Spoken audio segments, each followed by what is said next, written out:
Sir, Badlapur शहरातील एरंजाळ या गावात 3 तारखेला एका तरुणाने धारदार शस्त्राने दुचाकीचं बऱ्याच मोठ्या प्रमाणात नुकसान केलं आहे. नेमकं काय प्रकार आहे सर? दिनांक 3/8/25 रोजी अ, सदर एक फुटेज व्हायरल झालं होतं. याच्यामध्ये तो इसम दुचाकीवर कोयत्याने वार करत होता आणि काही लहान मुलं, बायका वगैरे ते घाबरल्या होत्या.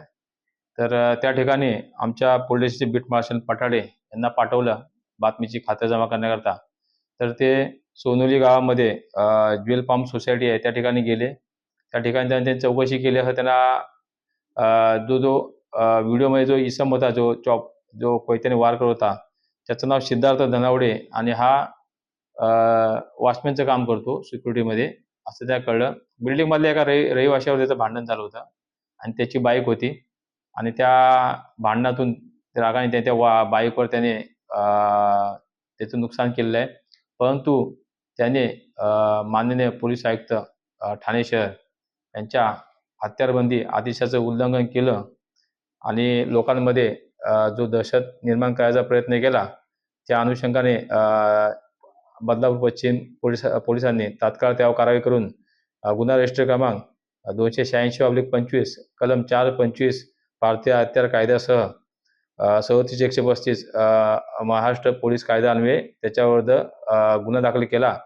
त्यानंतर त्याला माननीय उल्हासनगर कोर्टाकडे सुट्टीच्या कोर्टामध्ये त्याला हजर केले असता माननीय कोर्टाने त्याला न्यायालयीन कोठडी दिलेली आहे. सध्या तो कल्याण आदरवाडी या ठिकाणी लॉकअपमध्ये बंद आहे.